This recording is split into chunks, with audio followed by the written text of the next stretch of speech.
for coming to our first talk of the semester, and I'm very happy to have Thank you. Irene Aldridge from Able Thank you. Alpha Markets, no, Able Markets. Yes. And well, I've known Irene for about maybe 10 years now. I think so. When I started writing papers in market microstructure, she was writing a book on high frequency trading, and we kind of talked a little bit about sort of that early literature in that area. And anyways, and since then she's sort of explored new areas, such as and a book of hers actually just came out. It's coming at the end of the month. It's coming at the end of the month. Okay, yes. So and it's called RealTime Risk. RealTime Risk, and I guess today's talk is the connection of this with the long-term investment. Yes. That's all I think about nowadays. Okay, so I'm very excited to have you. Thank you so much, Ashton. Thank you. Hi, my name is Irene Aldridge, and thank you so much for coming. I greatly appreciate it. And just by maybe I'll just start with this first. So what we're going to talk about is what is real-time risk and what are its causes, and how does it impact investments across different strategies. But I think specifically today I want to address the common misperception that real-time risk does not affect long-term portfolio managers.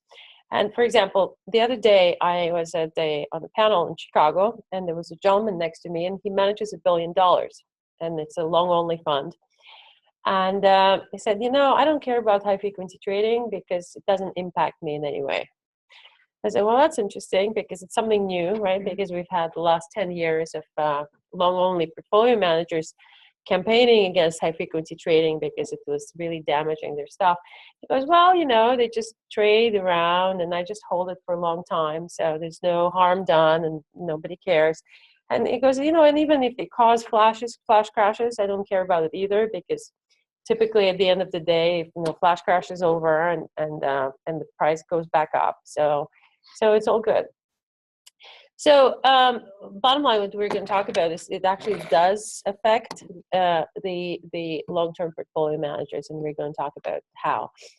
So really what I want to talk about is what are the systemic changes in the marketplace, and how they impact what we do, and everybody does, and what does it imply for portfolio managers, whether long-term or short-term, and et cetera. Okay, so my background is really well, funny enough. So I did electrical engineering at Cooper Union for my undergrad, which I kind of landed there almost by accident because I really wanted to do computer science. But Cooper Union offered me a scholarship, so I took that. And my parents were very happy, obviously. But during the program, we did a lot of this SVD, or what now is called big data, in MATLAB. And I had absolutely no idea why we're doing it and what the applications were. I mean, it was interesting from the mathematical point of view, but it was kind of, it's just something to get a grade in the course.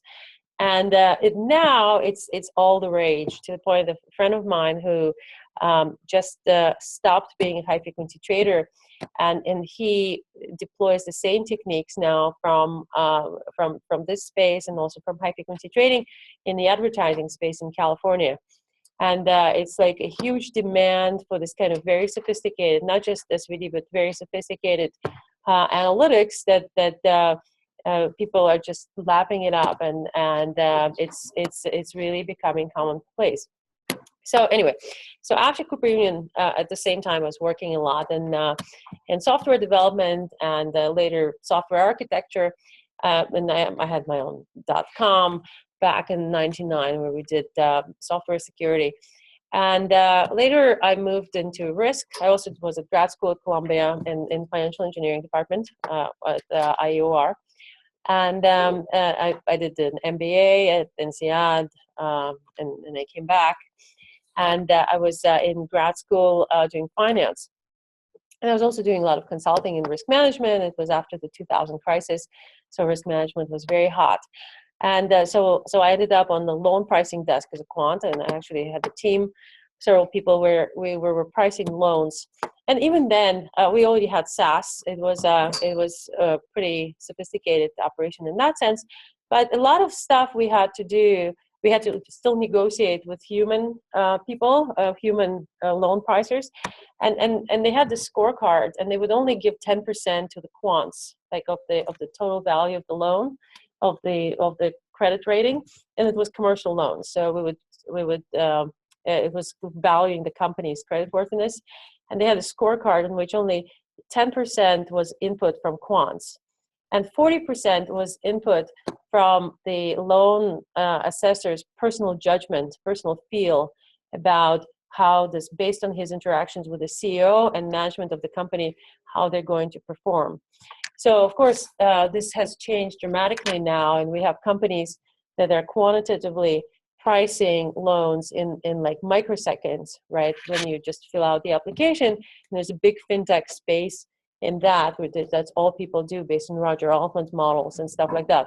So, I left the loan quantification, and I did a stint in research, and I did actually research before at Goldman too, but I did a stint in research in ETF space, and then I ended up as a quant on the trading floor.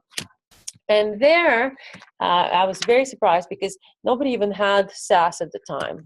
And really what people had was Excel. And it was completely manual. It was foreign exchange desk. It was completely manually traded. There were these long rows of people just sitting. They had computers and they had their Excel spreadsheets that were Bloomberg or whatever, Reuters was streaming in the data. And they were just kind of pressing buttons. So they had these displays and they were clicking point-click trading.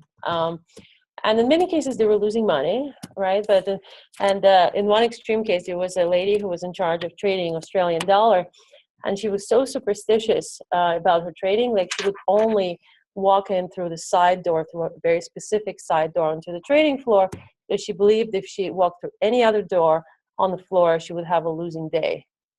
Right, so but that was her good omen if she went through that one specific door. So that's kind of how people traded, and it's true. And it was like literally only 10 years ago. And so now, fast forward, not only the loan pricing is completely automated, excuse me, or for to a large extent is, but also where we're going today is equities are largely automated. So all the trading in equities is automated. And today we really have a lot of automation happening in foreign exchange, which already had seen the first round of automation. And there is a lot of stuff that's been built, but now really are really going into it and making it completely automated. And the same with fixed income and the same with commodities. There's really a big push for automation. So what automation creates, something interesting. So it's designed to really replace human trading, right? And human traders know that, right? So when I appeared I was the first quant on that particular trading desk, and there were like 50 traders at that time. They were highly resistant to sharing any information. Like they knew what was happening. And they had most of them were there for 20 years at the time. So they had some intuition, which is in a sense, kind of analysis that they have seen over and over how the market moves and what happens during specific points in time when they execute this trade or that trade. So they had some ideas, but they didn't want to share what these were because they kind of had a sense that if they did, they would be immediately automated, right? And this is what happened anyway. So my former boss literally now bakes cookies, right? And the guy who was sitting next to me is a real estate agent, and because they just it's what is going on in the industry in general. But the people who sort of quote unquote survived. They really embraced big data and machine learning, and they really try to stay kind of current, not too current because then it's too visible and it's threatening to other people, but like up to date enough to really have a meaningful conversation, without like appearing to be overly smart, etc. But anyway. So bottom line is it's all happening, and it maybe has happened. And now, of course, we have this big data. And I remember 5 years ago, there was a conversation that people were really fed up with the term big data. And they were, I like my LinkedIn a lot, and I get most of my news from LinkedIn. And so there were these conversations about, like people are just going to puke if they hear big data one more time, because it's just so annoying and it's so meaningless and blah, blah, blah. So lo and behold, we fast forward 5 years, and big data is everywhere, and everybody is doing big data, and people really have huge amounts of data now. Okay, 5 years ago, if you went, or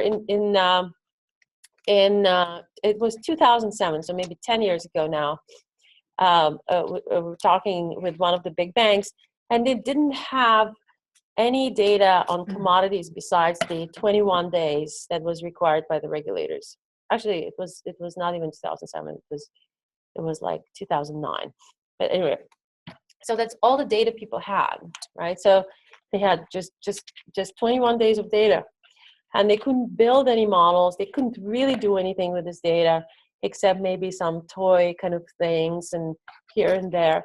And now, there people are building databases. They're streaming. There's structured data, there's unstructured data, and all of this has to be processed in a lot of different ways.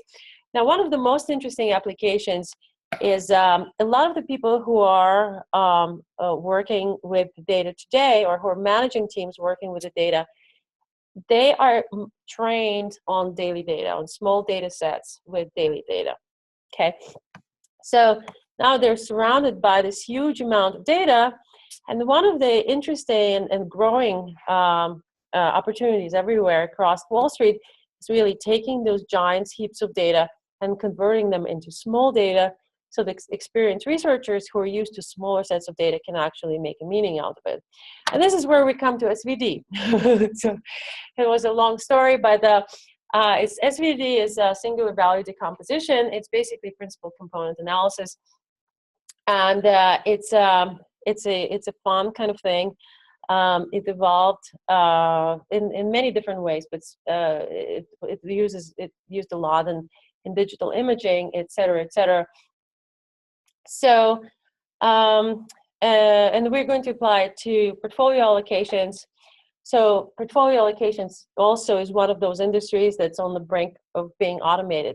There are already a lot of people who are doing passive portfolio allocation, so they invest in ETFs or sectors instead of really hand-picking the stocks. However, today we had a meeting with like a $20 billion fund that is very well known, and they still do it the old-fashioned way. So they have researchers who research monthly data on different stocks, and based on their analysis, they say they want to invest in Starbucks, and they allocate $1 billion to Starbucks. So they take like highly concentrated positions in very few names, and they hold them for some time. They also do some activism around it, so there's other issues involved, but there are all sorts of kind of ranges. But even these guys who are doing monthly data presently, so what their main initiative now is to get in as much data as possible and bring it to the portfolio managers, so that portfolio managers have the information they may not otherwise have, so that they can incorporate it and improve on their decision making. Okay, so that's part of the big data. But this SVD is one of the key big data techniques. And essentially, its main value is that it allows you to reduce the data. So you take a huge amount of data, and with SVD, you make it a very small amount of data. Okay, and then it's manageable, and even in an Excel spreadsheet, if you like, and basically what it is. So like a lot of Google advertising, or you have Google or some stores that have a bunch of customers with different customer values. Like this allows you to figure out how you can classify the customers in the simplest possible way, right? So from just complete cloud. So And again, there's a lot of art as well as science. It's not obvious, but all right. So it's used very widely. Here's a very basic example where you have an image and it has 400 vertical lines. Okay, so this is the image. It has 400 vertical lines in it, and so it's 400 vectors. And so you do SVD on it, singular value decomposition. It comes out with a bunch of singular values. So if you just use one value, this is what you get. Okay, when you plot this one value, if you use two values, this is what you get. So it's 2 dimensions, 10 values, the picture looks like this. And then 50 values, it almost looks like a complete picture. All right, so now you take out of 400 columns, you reduced it down to 50 columns, and you basically have the same image as you had. That already it's not perfect, but for the purpose of research, you know, it's pretty good, right? And the rest you can consider noise. Or some people discard the first 50. It depends on your application. You may choose to discard the first 50 values and only focus on the noise if this is what you're looking for. If you're looking for something that's very specific. Yeah. In this application, this Sure. math, would you say that if you go from, let's say, tick by tick to week to minute by minute, would you consider that within this terminology also reduction of dimension? Yeah, I would say so. You would? Well, it's a very good point. So there are different ways to organize the data, right? So one way you can do that, in this example, one way you can do it, you can put the tick by tick as columns, okay? So in that case, you can, it's basically shrinking the number of columns. It's not shrinking the number of rows, it's shrinking the number of columns. So if you organize your data in such a way that you have ticks actually lining up this way, right, then you would shrink them. To throw out, let's say. Yeah, it's more complex than that. So it really allows you to not just throw out it really allows you to determine the important ones. Capture the change. Yes, capture the change, or some where the ones that have most variation. Technically, it's most variation. So it's really, you're keeping the ones that you basically you're projecting into a hyperplane that where with the most dimensions. So instead of like this is XY axis, your optimal XY axis may be looking like this, and so you're changing the axis to really to kind of accommodate the data and the biggest variation where the information is. But potentially, yes. I haven't really looked in that specific idea, but it's a good idea. So here yeah. It's 400 pixels, basically, and each of them are grayscale from white to black. Yes, so each would be 0 to 55. But what you're saying here is you don't need a vector of dimension or 400 vectors to describe an image. Right. You can describe it with only. Yes. So in this case, I mean, its picture is still grading. So each of these is a vector, right? So these are 400 vectors vertical in this picture, and so we're keeping 50 of them here, right? And then, but it's not like we're just throwing out every other vector. Like it's more that this singular value decomposition determines for us which vectors are important to keep, and we're keeping those vectors. Okay. So basically, we can do the same with portfolio management or anything else. And in fact, people have been doing this. Okay. So for example, let's say we do this. This is Russell 3000. Okay. So we have 3,000 stocks. And we have dimensions. So we have 10 dimensions to 10 vectors that we're looking for, and each has 3,000 stocks, and just for one day. So we have a price, the closing price for that day. We have intraday range volatility, market capitalization, beta, and it's a 3-year beta. Like most of this data is from Yahoo, except for these three, which is our company generates. Again, using big data techniques for capital markets, we estimate this aggressive HFT, institutional buying is percentage of volume, and institutional sell. So we run this SVD on this, and this is called a scree plot. So the scree plot is basically it's all we're doing is charting the singular values we get from this SVD analysis along their size. So the most important ones are the biggest ones is beta, then followed by price. And here's kind of an obvious bend in the curve, but it doesn't go directly to zero. So this is kind of a blow up of starting from market cap. So there's a curve, right? But it's considerably smaller. So it's market cap, dividend yield, and then institutional buy activity, aggressive institutional activity. And here the daily return, variance volatility, and 10-day volatility that are often most commonly used for portfolio analytics, right? So in a sense, what's interesting about this chart is that the traditional analytics can be in principle replicated by other factors, right? And it kind of makes sense. And the reason it makes sense is if you look at price and beta, so these are the two biggest ones, right? So beta is the market risk, and the more market risk you have, and basically everything now moves according to ETFs, right? So if the stock belongs in an ETF, then you can basically guarantee that there is a high-frequency trading out there arbitraging that particular ETF versus the basket of stocks that are comprising this ETF. So keeping it in law of one price and in considerable equilibrium most of the time. So because of this, like everything that's part of the ETF is moving along with the broader market, and basically everything is part of the ETF right now. So, and beta becomes very dominant. So if you have a correct forecast for the market for tomorrow, you can pretty much, very accurately predict where your stock is going to go. And the price is just a kind of a qualification as to how much in dollar terms your price stock or your stock is going to increase. Because if you know beta, you know the return. If you know market return and you know beta, you know the return, and then you determine the actual gain. Right? So that's that. If you look at the next two dimensions, which are market capitalization and dividend yield, and market capitalization is really a proxy for liquidity.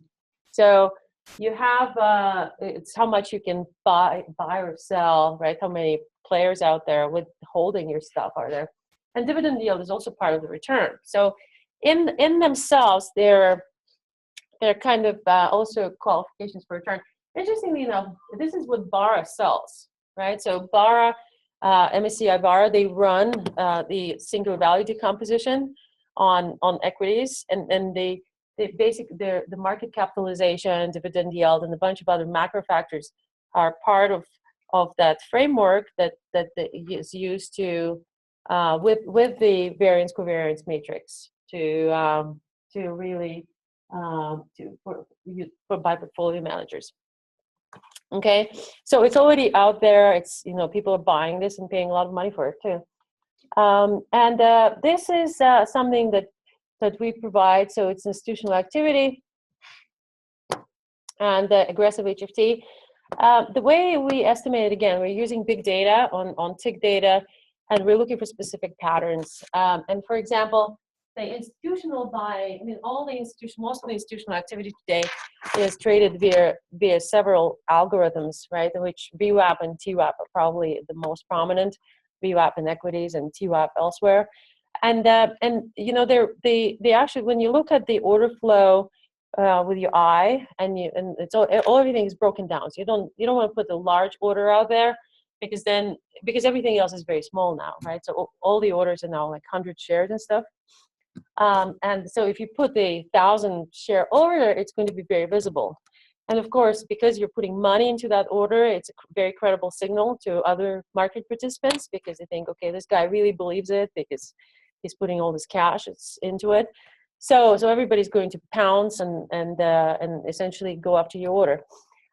So even though it's anonymous, but you're going to seriously move the market. So instead, people break it down into small orders, and there's a VWAP, which breaks it through the day on a kind of a U curve.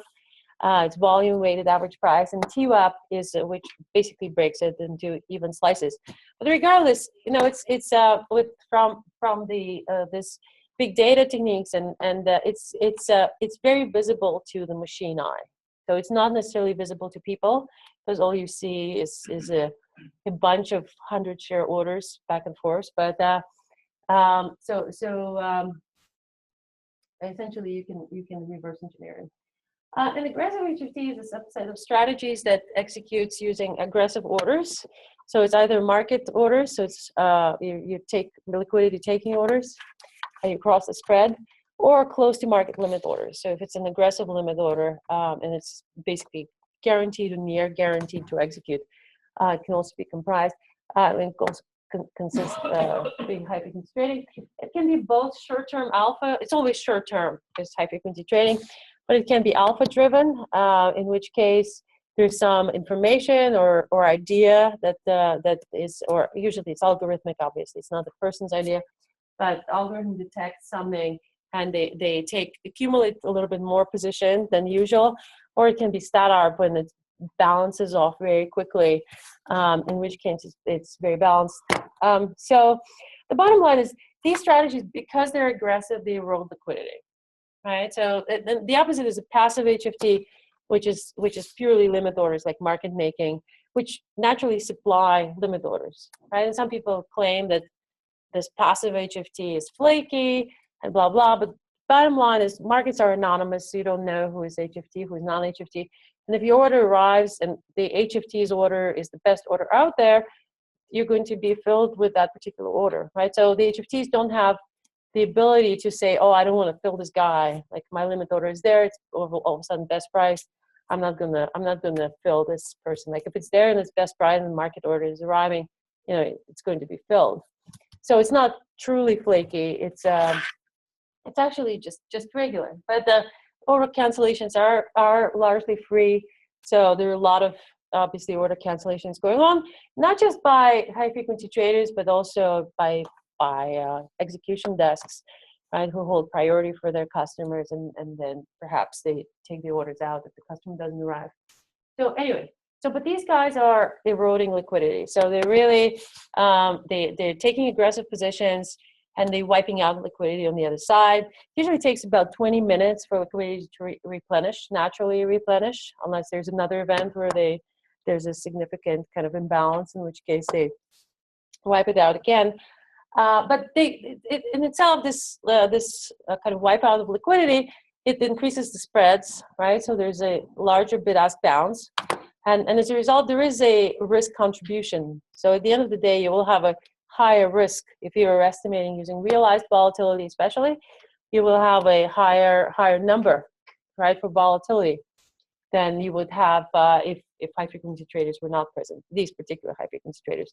Right, so the passive high-frequency traders is the opposite, because they provide limit orders and they reduce volatility, this realized volatility, because there's just more padding, if you will.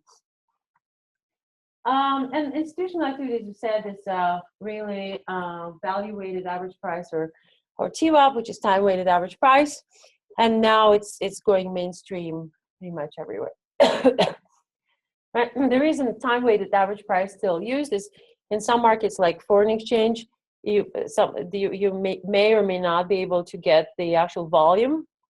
So since some venues or some participants don't quote you volume, they only quote you best bid and best offer and the best sizes. So there you can't really do the volume weighted average price. Anyway, so this is just how it looks on the chart. So this is again Russell 3000.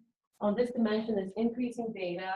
This stops with increasing beta. This stops with increasing price. Just for fun, the larger circles have more aggressive HFT than smaller circles. And what you really see is a concentration of stocks with small beta along this dimension. And then there's a slight slope. So the smaller is the price of the stock, the riskier they are, according to SVD. And you have a bunch of high-frequency traders for some reason. And this is just the secondary character. So this is institutional buying versus selling. So institutions tend to prefer to buy and sell kind of the same universe of stocks. And this again, percentage by volume. So when there's no institutional buying or selling, high frequency traders are prominent, possibly because there's you know, they're a larger share of the volume because institutions are not in the market. So it's not exactly. Anyway, so these are the last dimensions. So previous day's return, intraday range volatility, and then we can extend it to, like, you know, the last 5 years of returns and etc. But these are just like traditional variables that are used in classic portfolio optimization, including the return, right? Because it's used in various matrix shrinking, etc. And they're really very small. Okay, so this is the same SVD. This is this is actually across 500, and it's a mixed bag. There's foreign exchange there, and commodities, and fixed income. Okay, so the various names, including gold and Australian dollar, et cetera, but bottom line is it's kind of and we have limited data on some of them, so just kept it to 4 variables here: best bid, best offer, and aggressive sell and buy. And so, you know, best bid is the most kind of dominant variable, and can describe individually various financial instruments according to this. Yeah. This is the actual value, the singular value. It doesn't necessarily have an interpretation. It's something that you combine with the other. It's more from. Yeah. So yeah, it's exactly that. So let's say it's an eigenvalue, right? So that means best bid has the most dominant impact on what? Correct. It's not on. This is. So we have so in this case we have securities in rows. Okay, these are four columns. Okay. So if you wanted to describe a security, right, you would, in this case, you can just do it by best bid. There are 500 securities, and you can, by best bid, you can just differentiate. This is the characteristic of the security. Right.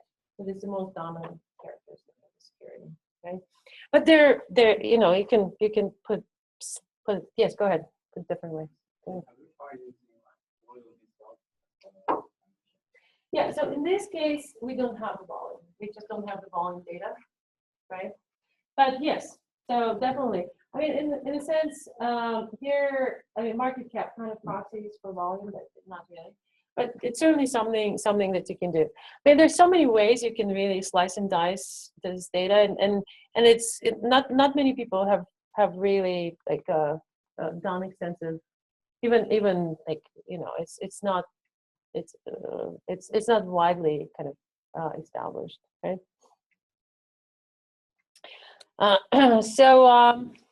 And if you talk about intraday volume is very sparse because there's so many exchanges now. So in the US alone, I think there are now 19 exchanges, equity exchanges. And in total, if you consider exchanges and dark pools, there are 63 or 64 trading venues, right? So because of this, and then there's, on the background, there's an NBBO. Now, NBBO is a national best bid, best offer. And so what it does is it's part of Reg ATS that came out, I think, not Reg NMS that came out in 2005. But what it said is in the interest of investors, all orders have to be executed at the nationally best available bid and offer. Okay, so if you send an order to an exchange and they don't have a nationally best bid or offer, excuse me, by law they're required to forward it on to another exchange. So what happens then is so you have limit orders on every exchange, best bid and best offer, and each exchange submits these orders at a certain time interval, and it changes, it shrinks all the time, to what's called a Security Information Processor, or SIP tape, which is run by the SEC, and where they aggregate it and they determine, like, within every interval, this is what our best bid and best offer is. Okay, and they disseminate it back to the exchanges, and the exchanges may only execute if they have the best bid, best offer that's matching or better than the one that's provided by the SIP. And there are obviously various issues with that because it's not true anymore. I mean, the exchanges are making all from the other exchanges, the SIPs are way behind. Yeah. Almost. But do you mean matching agents beyond the internalization? Meaning they're pulling in all the raw data from all the other exchanges and they're maintaining their own order books. They're not using the SIP order book. But they have to reconcile still. They have to show evidence, right? That they're. I don't think so. I think as long as their technology passes muster and passes all the levels of everything, I mean, the exchanges still have the ability to play self-help against each other also. Right. So there's that way out if they see that somebody else is acting kind of funny. But I don't think anybody's relying on the SIP anymore. Interesting. Well, it's there. I mean, there's still, it's a mandate, right, to have it. And I think if there is an issue, then the government would step in and they would match it against it, right? So maybe the redistribution part, as you're saying, is I think you can do the same thing with an ISO order also. You don't have to hold by NDVL as long as you can present that you have exactly what the order book looked like at the time you sent the order. Right. Yeah, but still, so it still opens up for a lot of games, right? So for example, you're an exchange, and this is where this whole concept of flickering orders comes in. It's like you're an exchange and you want to get extra flow. So you kind of put on and take off a limit order that's kind of matching or better than the best available order out there. And then you take it off very promptly, but not before it actually is sent out to, in this case, many exchanges and the SIP, and it registers everywhere. And all of a sudden, all the flow from all the exchanges flows to your exchange, right? And so by then, of course, you may not have, you may not want to execute at that price or whatever. You may not have that order anymore in books, so you have to send it elsewhere. But if you have somebody who is specifically subscribing to your feed, they would obtain this information about the orders, right? So what are the orders can you possibly get at this second if you did have this price, right? How much interest is there? And you would get all these market orders streaming to your exchange. So there are different kind of things. In fact, we did a study on one of the exchanges, and it's only, again, a very small fraction of the orders is executed, but there's a lot of these pinging orders, and it doesn't attract algorithms. So algorithms just completely gloss over those. They kind of are capable of identifying that this is really not a real order. But people who are human, they're definitely getting hooked on these. So you see some orders that are pinging exactly like 999 milliseconds, for like a fraction of a second, and then they just go dark until the next 999 milliseconds, and the humans totally recalibrate and they pounce on these. So it's definitely, there's a delay, like kind of in the reaction that you can see from market participants, but it's a very interesting problem, but it's also obviously a risk from the real-time perspective, and there's a lot from big data perspective that you can do to identify those too. So anyway, so from the long-term portfolio perspective, so long-term portfolio managers, they don't concern themselves with execution, right? So execution is all fun and dandy. It's not their function. It's somebody else's job. But what they want to do is create the risk-return characteristics. A traditional approach is you do min variance optimization. But as we said, it's low on the singular value decomposition scale. So how about upgrading to the higher values? And I'll read the book shows up. But so Barra, as I mentioned, has been selling MSCI Barra has been selling the risk factors as inputs for actually quite a bit of time, including like market capitalization and stuff. But there are other things, and in addition to institutional flow and aggressive, but there's lots of microstructure that is completely unexplored, and there's a lot of data, and there's a ton of stuff, and of course there's a lot of risk that is coming up with that. So our book does not have any equations, just FYI, but and it's coming out in a couple of weeks. But basically, here's a step-by-step approach. So you have this decomposition. In the middle is your singular value matrix. Right, so and basically you can take this and multiply it out with your available matrix, whatever the mean variance matrix you're using, and it's very predictive. So one day ahead, you have pretty good. So this is what you predict based on your previous return. So if you do this beta plus price, 2 factors, dividend yield plus market cap, this is the annual Sharpe ratio. This is HighFrequency Trading and return the volatility or the last 4 factors, whatever. So it looks pretty good on paper. It usually doesn't quite work out like that in real life. So this is based on 1-day performance for 2005. Okay, so this is very market sensitive, right? So if market goes up, then if you're relying on beta plus price, then it's going to go, your always going to go up. This is less market sensitive, but it's still a bunch of stuff. So anyway, so there are various ways you can slice it. This is if you only reallocate once a year, and you can do the same for annual reallocation too. And this is for 2016, so it works a lot better. So I can take this off. But it's basically, and you can combine it with your existing portfolio management technique, right? So whatever mean variance matrix you already have, this is just an add-on, and you know, it can just tweak your matrix just by that. So anyway, so it's very persistent across a bunch of factors, but the actual the existing we're poorly. I mean, the key here is what we have now because of ETFs. Once you have a flash crash in one instrument, essentially it spreads very rapidly because there are several factors. So one is, of course, there's an arbitrage between the basket of the comprising the ETF and then the ETF itself.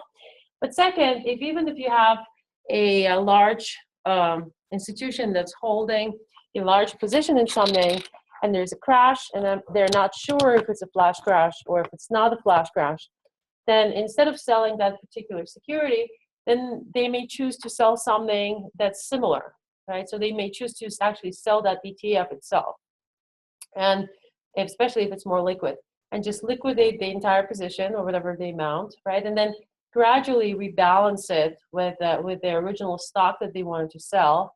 And it's an execution strategy, right? So instead of selling off the stock that you actually, if there's a flash crash in one instrument or a crash in one instrument, instead of selling off that stock, you sell an ETF that comprises that stock, right?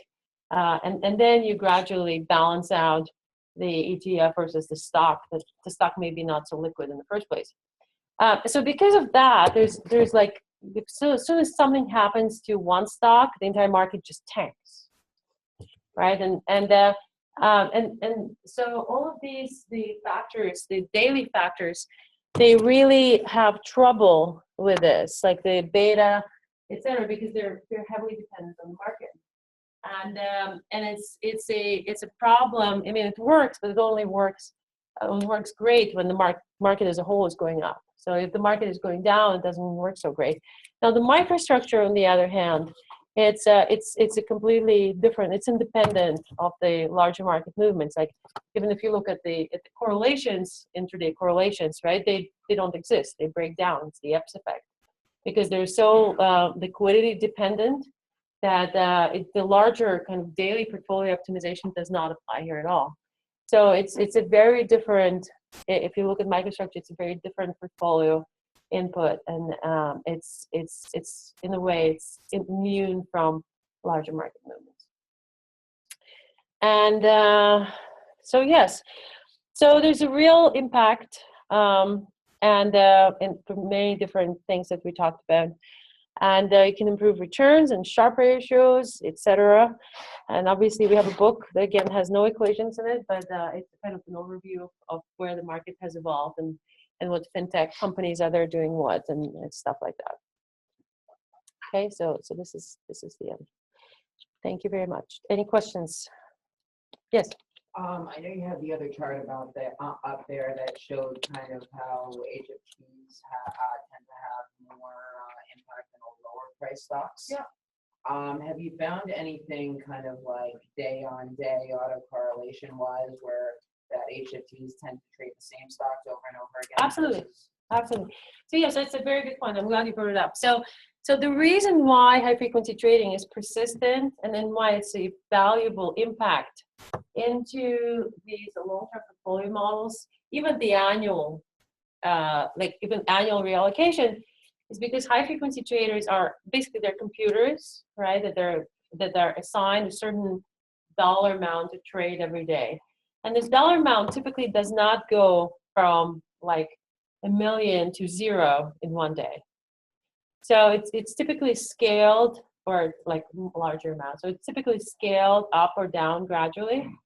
And so because of this, the models are highly persistent. So within a day, like intraday, high frequency trading may range from 0 to 100% of volume. But over time, Google has been pretty stable at like 36% for the last 2 years. All right, so it may change to 37, 38% one day, and then it may go to 40% the next day, but it's in the range. Like for high frequency trading participation in a Google stock, it's kind of, it's range bound in itself. So, and the same with other stocks. So the cross-sectionally, for example, in foreign exchange, there's still some pairs that only have 7% of volume that's driven by high frequency trading. And it's been like this for the past 5 years. So because of that, if you're doing long-term portfolio allocation, you're taking it as a factor, it's a meaningful factor because it's persistent. And it will last, it may last for a year. Of course, past is not a predictor of the future, but so far it's been very stable. Yeah. Do you remember some of the names of the stocks that Sure. really have these big circles and Yeah. I guess Yeah, have a lot of aggressive? Right. I don't have. I mean, typically, I don't have it. I don't have it here. I mean, typically, Google has a lot of aggressive high frequency trading, and the companies like Apple, it has so many retail traders. Like it's really dominated by retail flow. That there's not comparatively there's smaller percentage of the volume is aggressive high frequency trading is because there's just so many retail traders trading it every day. But generally. What happens is for a high frequency trader, the main cost is the spread, right? Because high frequency traders go back and forth, and if they have to cross a spread, if they're doing aggressive, right, then it's a big cost. So, and the minimum cost you can have as a spread, there's of course it's set, right? It's a tick, right? So in comparison, so it's the higher is the price of the stock in principle, the lower becomes your cost, the minimum cost you have to overcome. So because of that, you see kind of a fair number of high frequency traders, well actually with a higher price. So I guess they're not in this category, but they would be below this range relatively, right? So these are extremely high prices. But like Google is an example where high frequency trading is fairly high, and it's a fairly high price stock. So you will not see a lot of high frequency trading in like a penny stock because it's just very expensive to do that. Yeah, I mean passive high frequency trading. I have to qualify. Passive high frequency trading is very prominent, but not aggressive. Yeah. Not just spread, it's spread in terms of your price. Right? So for passive side. Right, for passive. $1, stock price, you have 1 cent spread. That's pretty decent in terms of this point. Right. Yeah, pretty much $1, then you earn 1 cent. That's Right. 100 basis points. You see any difference after the stock split or reverse split? Absolutely, yeah. So any discontinuity. I mean, again, high frequency trading is a computer program, right? And in most cases, it's too complex to write every possible scenario into a computer program. So what happens is when there's an expected stock split or some action, that people just typically turn the computers off for that period of time, which to avoid the discontinuity. So when there's an unexpected stock split or a dividend, and some people perhaps may not, it's actually high frequency traders tend to avoid like high dividend stocks, right? Because unless you want to like actually write it in, right? If you want to code around it, but it just creates a discontinuity to the microstructure because you have some jump. Yeah.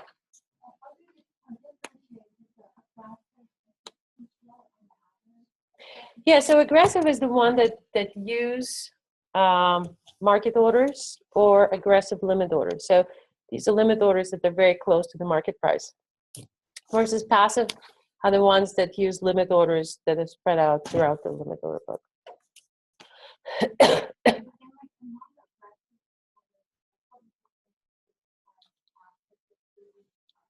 Sure. Yeah, well, the easiest way to explain this is, I think, to look at how we do this, right? So these are well-defined algorithms, right, where we use big data to actually get them out. And the same with aggressive HFT. I mean, it's basically based on our knowledge of aggressive HFT strategies, we do this. And of course, there is innovation in the HFT space, and it's continuous. But in most cases, and most of the strategies out there, you have a person who, and there's even a joke, which I read again on LinkedIn, but there's a joke about quant life cycle, right? So you have a quant who comes in and typically brings a strategy from another shop, right? And so they sit in the trading desk, and the first year they have this blowout year because they took a strategy from their previous workplace, and they're just killing it, and they have a really nice bonus. And the next year, they really have to innovate and produce something. And there's a large number of people who can, and there are a lot of people who cannot, right? So, but it's really the testing year of whether you can actually develop any strategies. And in the third year, I mean, if you develop something, that's great. You get a good bonus. But, in many cases, people have to leave. So it's a 3-year life cycle. So after 3 years, the same person takes the original strategy that was a big hit, and they go to the next shop and they implement it again, right? So that's why you have this huge concentration of kind of similar high-frequency trading strategies. They may be slightly tweaked, right? But you actually have these waves, like you can see in data, where there's a lot of all the high-frequency traders all of a sudden are moving this way, right? Or like in the particular security, there's like surplus of buy orders versus sell orders because everybody's doing the same thing. So I mean, there are different strategies, but fundamentally, it's like there's a thing. But I have a book on that too. It's called High Frequency Trading. Yeah. Yes. I wonder if you have some time of day for your real time, some increment, or where you're able to aggregate. We take every single data point. So we buy the data from exchanges, and we just take every single canceled order. Like Okay, but you update explicitly. What's your update? Oh, for our data that we stream? Yeah, if you work say, for trade or Right. So right now, what kind of data? Sure. Yeah. So for institutional, right now we update every half an hour, and it's an aggregate. It's basically an average for the past half hour of institutional activity. And for aggressive high frequency trading, we do it every 20 minutes. And the reason we do it is we find that it's the most, it's A, the most predictive, and B, it's really sufficient. And it's all based on analysis. But the reason it's most predictive is, again, you have a bunch of high frequency traders that went through different shops, and their models are slightly tweaked, so they execute almost at the same time, but not quite, right? Because some models are older, some models are newer. So when they come together, this is where, you really have this impact where there are a lot of high frequency models doing the same thing. And you can't really detect it on like a 30-second even scale, because then you get a bunch of individual orders and you see that they're high frequency, but you don't know if like it's some guy who just started a new model, right? And it may not be like really prevalent, and it's not going to have the same impact.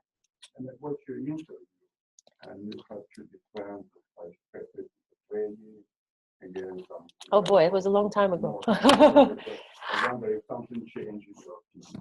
Well, I think that high frequency trading is good. I mean, I really believe that high frequency trading is it's automation.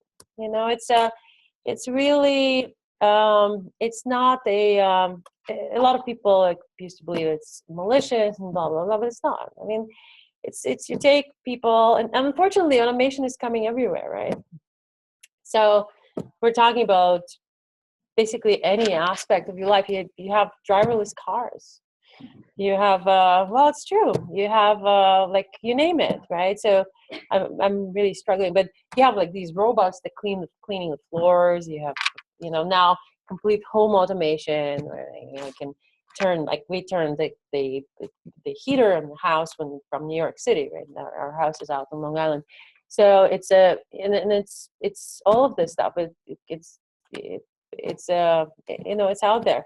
You can have visual recognition. If I came across this cool bell and people ring it and it takes the picture, but not only does it take a picture, it identifies the person. So it sends you a text message with who is at your door, and then you can click through and actually look at the picture, who is there.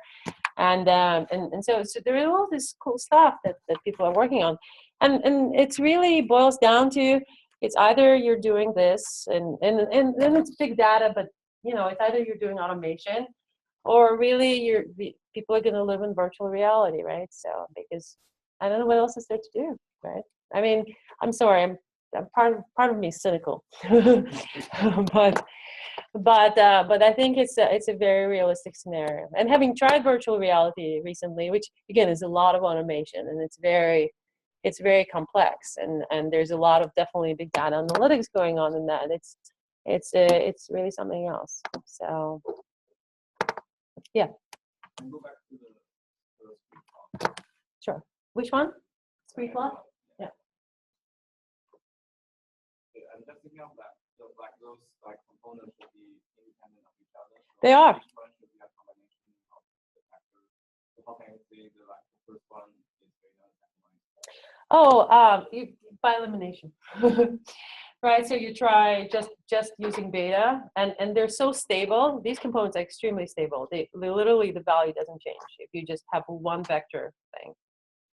So if you just plug it, well, not one, but let's say you take the first 3 vectors, right? So in whichever order, and you get certain values, and they're extremely stable. Like they don't, because they're independent. They're eigenvalues, right?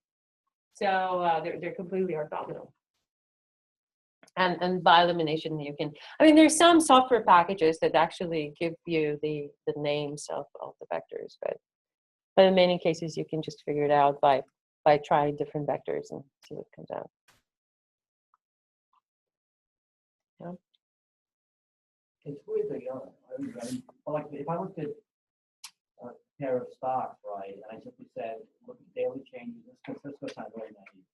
Daily changes in the beta of the stock versus daily change in the price, right? There's no reason why they have to be empirically uncorrelated, right? I mean, Totally, I agree. right. I It's completely sort of agree. weird that you're able to, Sure. you know what I mean? It just seems counter to like the observation you're making here, right? Sure. Well, this is a normalized return, right? So it's a percentage, right? So it's not the difference, it's not the price difference. It's a percentage, and because of that, I mean, we don't know what the value was yesterday, or we do because we calculated this, right? But it's unrelated to what it's here necessarily, percentage-wise. It's kind of it. So basically, what this is saying, that this is like the third most random. It's noise, right? It's essentially saying that the returns are not meaningful at all. Like they're really a noise in the kind of information system that's out there. And perhaps they're noise because there's so many people, using them. It's like a classic, right? So it's just traded out. So it definitely did not start out to be this way, right? Yeah. We talk a lot about HFT. Just go back to this portfolio construction, you portfolio allocation. Because I'm struggling to understand. So, I try to deal these as factors, right? So, in terms of portfolio allocation or construction, I usually use factors for 2 purposes. One is use factors to make price predictions, return predictions. Number 1. Number two, will I use these factors as way to gauge my risk exposure? Right. So it's not factored into the return, but whether I want to be fully exposed to HFT, kind of risk. So in this case, how do I use these factors? That's a very good point. So the way I did here, and it just completely, it's kind of, off the wall kind of thing. So we take the, we stream HFT is just, you can just take it 1 plus HFT for a given period, right? And whatever we have. But in this case, this matrix gives you the value for, and the stocks again in this model are in rows. Okay, so each row corresponds to a stock name. So this matrix, which is called the user matrix, it gives you the importance or the coefficient for each stock vis-a-vis the single values, right? So all we did here is so each of these rows, like for let's say the first stock, which is Apple, it can be 5 for market beta, and then 4 for price, right? And then all these individual things. And then you have these singular values for each of these, say, variables. So we just multiply it out. So it's like 5 times beta plus whatever, 4 times price, singular value of the price, not the actual price, right? So and it's not necessarily the way you would do it in the regular thing, but if you think about when you're doing like the matrix shrinking operation, right? So you have a variance covariance. And implicitly, this stuff already incorporates variance covariance of different elements, right? Because you're deducing the eigenvalues. So, but when you're doing the variance covariance shrinking, you are incorporating the return, and you are incorporating the stuff to make it more predictive of future, right? So you're tweaking stuff. So it can be thought of in the same way. So anyway, so here what we're doing is just doing that, and we're multiplying it by lost years return, returns of previous however many days sequentially down. And this is what we predict, right? So, and this is what we actually obtain. So the error is actually best to know to be the smallest for institution with HFT, but there is there's a huge variation. So again, there are better ways of doing it, right? And I'm sure there are very, very complicated ways of doing it too. So it's just a very basic toy model, if you will. Okay. Okay. Well, if there aren't any more questions from the audience, thank you very much. Thank you. I really appreciate the questions. Very